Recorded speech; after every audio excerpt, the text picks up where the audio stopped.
Hi. This paper argues for group normic reliabilism. What is normic reliabilism, I hear you ask? Well, normic reliabilism is the view that justification requires normic reliability.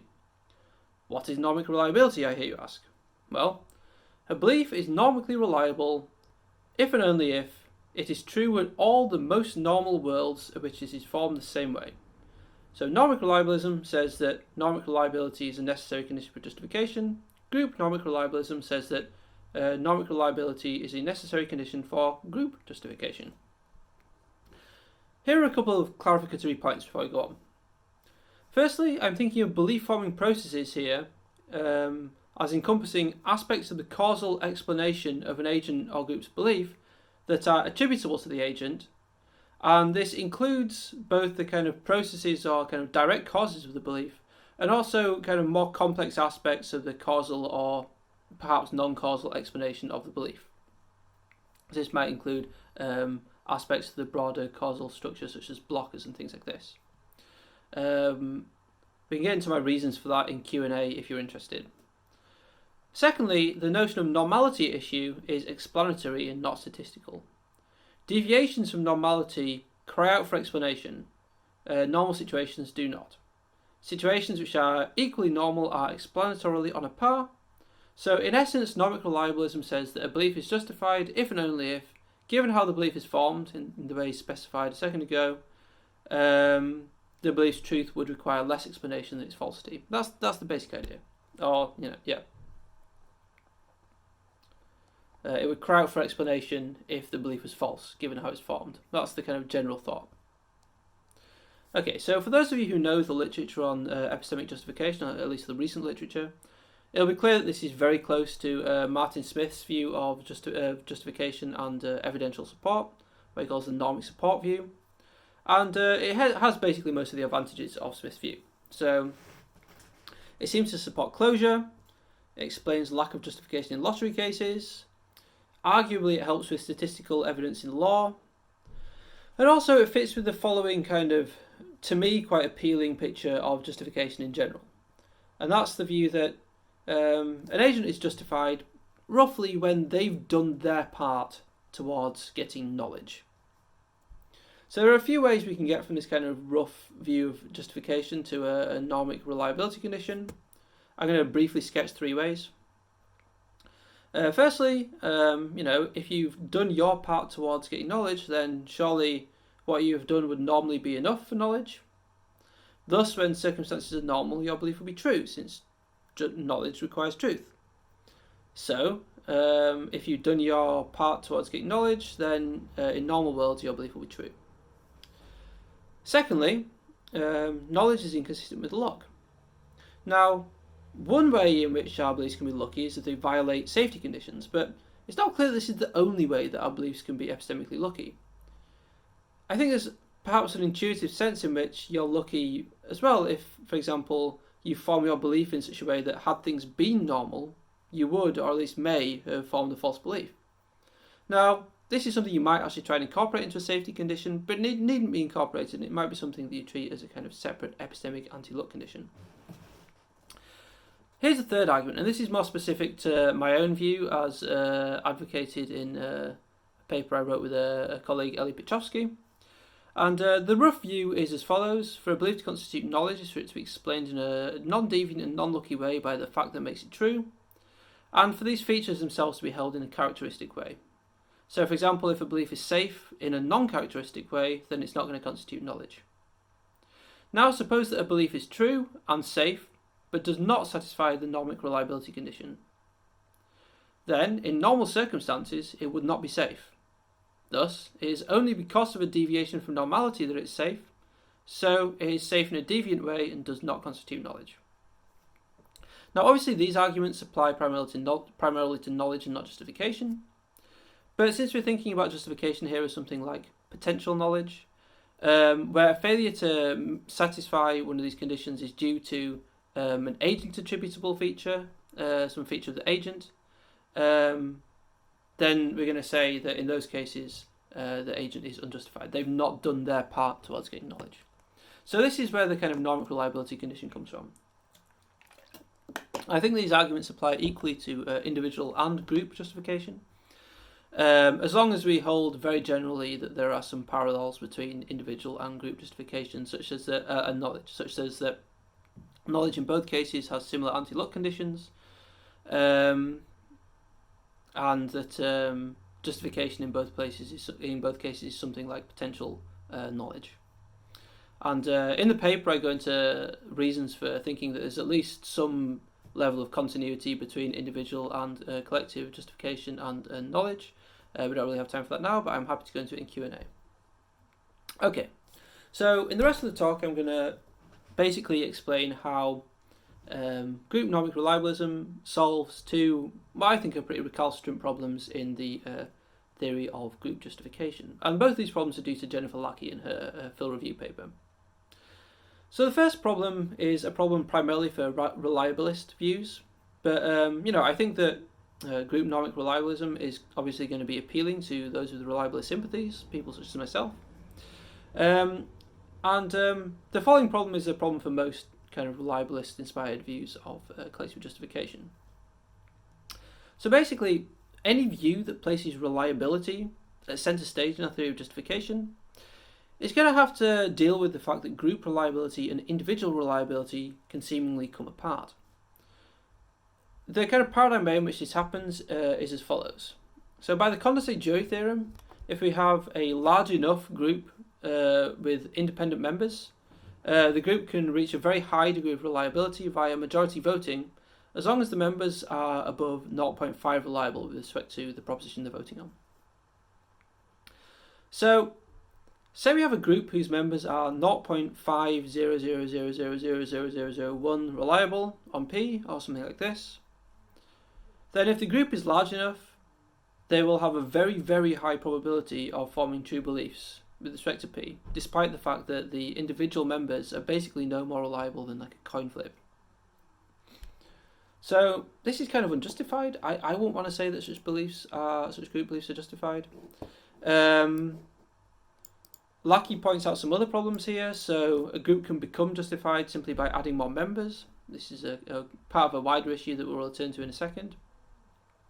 Secondly, this seems to make the grounds for individual member beliefs or their voting dispositions irrelevant to group justification. That seems wrong.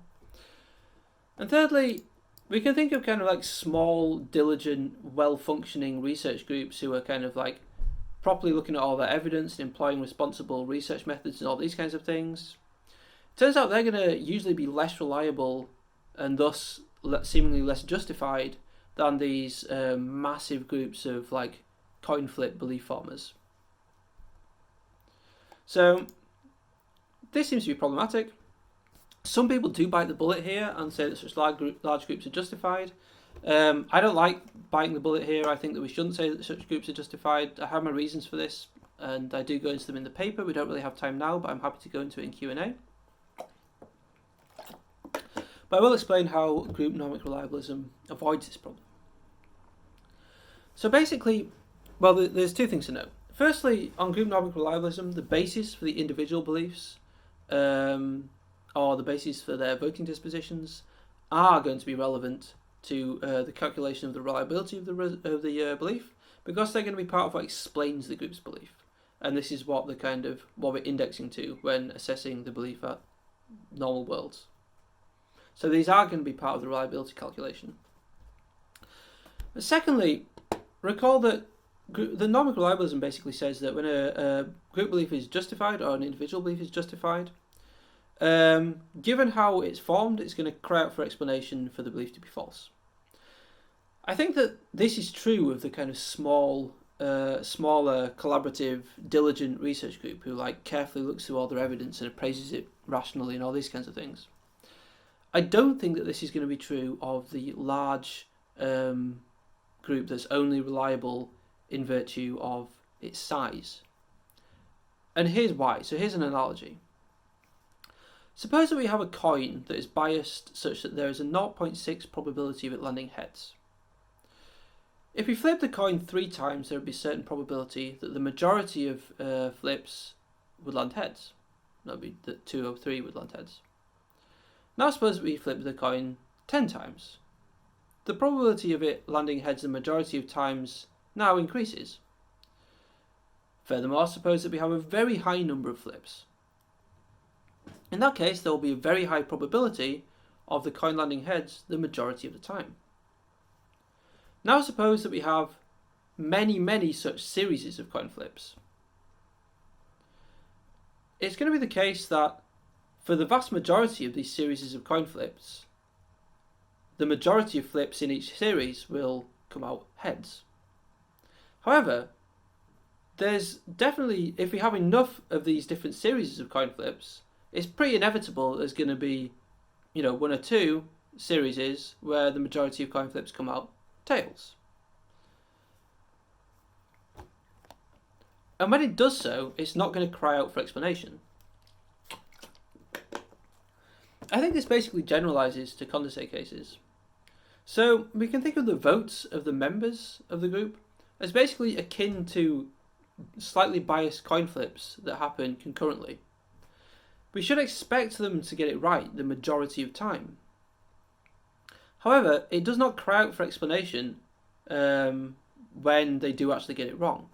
So by Normic reliabilism, they're not actually justified. They don't satisfy the Normic reliability condition on justification. However, the small diligent research group does satisfy this condition. They've been combing through the evidence carefully, deliberating with it about it rationally, employing responsible research methods and all these kinds of things. Given this, it's going to cry out for some explanation if they get it wrong. Okay, so that is why group Normic reliabilism, unlike many other reliabilist inspired views of group justification, avoids this problem. The second problem I want to discuss is the improper manipulation of evidence problem, or, well, that's what Lackey calls it. I call it the improper manipulation problem because I don't think it only concerns improper manipulation of evidence. Okay, so this is a problem that Lackey points out, and it faces, I think, the vast majority of theories of group justification. The basic issue is pretty much the following. So, agents should not be able to form justified beliefs by basically just picking and choosing what they're going to believe on the basis of practical concerns. Or, picking and choosing what they're going to justifiably believe. We can't just choose to justifiably believe P, we have to have good reasons and all these kinds of things. If a theory of group justification allows groups to just pick and choose their justified beliefs, then that's a problem for that view. Any such view will be inadequate. So here's how this problem applies to a number of views. First, start with joint acceptance views, or at least the joint acceptance of reasons views. These views say that a group is justified in believing P if P is supported by the group's reasons, and the group's reasons are the propositions that the group collectively accepts. The problem is that collective acceptance is voluntary, so the members can choose what they're going to collectively accept. This means they can choose their reasons and thus basically just pick and choose what they're going to justifiably believe at will. That's obviously problematic, at least I think it is. Here's another view that this applies to: reliability views. So as we saw just a second ago in discussing the condensate theorem, groups can become more statistically reliable by adding more members. So, if a group wants to justifiably believe P for practical purposes, they can basically do so by just adding more members who justifiably believe P and are marginally above 0.5 reliable. Now, they might have to add a huge amount of members, but this still seems kind of weird. Now, Jennifer Lackey's view of group justification is designed to avoid this problem, but I actually think it fails to do so. So, I'm not going to read the description of Lackey's view. It's on the handout, and I strongly suggest that you pause the video now and read through it, and then come back to the video once you've got it solidly in mind. I tried recording this, going through it, and it was just impossible to follow. But anyway, okay, so you pause now. Now you've unpaused. Lackey's view is obviously designed to avoid the problem of improper manipulation. So the idea is that in order to gerrymander the group membership in such a way as to guarantee justified belief in P, the person doing the gerrymandering must be aware of the defeaters for P. But if they are aware of the defeaters, then the group will fail condition 2.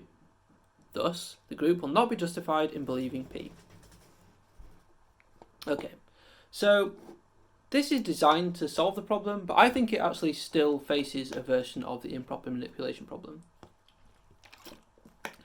We just need to be a little bit more imaginative and kind of, invoke genies or similar kind of weird sci-fi epistemology case tools. So here goes, and this is also something which I'm going to try and record it, but you might want to read through it again on the handout because it's kind of hard to parse and hard to follow. But anyway, it's on the handout and you can pause the video. So here's the case. Suppose Sally, Ben and Max run a company that produces X's. They falsely believe that X's are safe. They each believe this for a different reason, and each reason is defeated. So each is unjustified. However, each member possesses a defeater for one of the other's beliefs. So, if combined, their total evidence would actually provide some very minimal support for P. Moreover, though, let's assume, it actually suits them to believe that X's are safe. Let's face it, they're producing X's, so obviously it's going to suit them to believe that they're safe. And they wish for practical reasons that the company justifiably believe this. Maybe it's good for PR. So they want to put together a board of directors with this belief. A fairly large board of directors, I suppose. How are they going to do this? Well, luckily for them, they are visited in the night by a genie. And the genie tells them the following. I am granting you each new powers of discrimination, it says. From now on, you will, with a certain form of reliability to be specified, be able to tell whether somebody else justifiably believes that X's are safe in such a way that the basis for their belief is consistent with the basis for your own beliefs and those of your employees, and that they possess no defeaters for your beliefs or those of your employees. There will be no false positives, so you will never falsely believe that somebody has such a justified belief.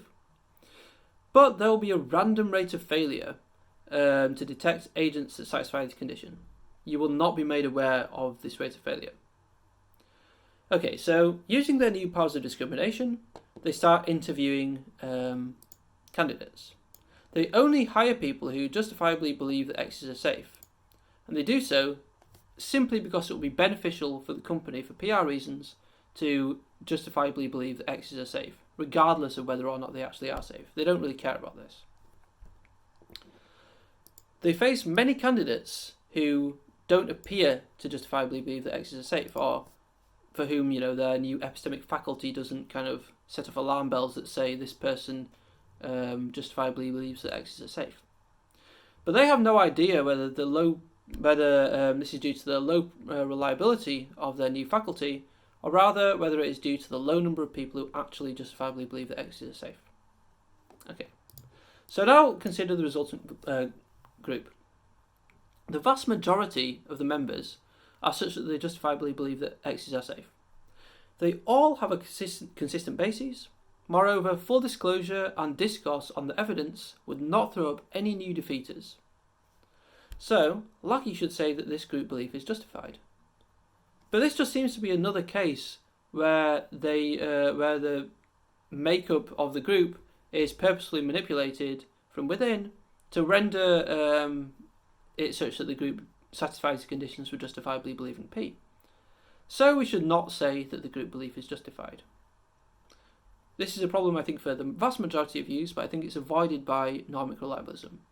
Why? Well, very briefly, in cases of evidence or membership manipulation, the process of specifically selecting evidence or group members to reach a particular verdict for purely pragmatic reasons is a large part of the explanation for the group's continued belief in that proposition. But beliefs formed in such a way will not normally be true. It will in no way cry out for explanation if a belief formed in such a way ends up being false. So, such beliefs are not rendered justified on group Normic reliabilism. So, I believe that Normic reliabilism also solves this problem. This is a problem that's faced by the vast majority of views of group justification. Additionally, group Normic reliabilism is independently supported, so yay group Normic reliabilism.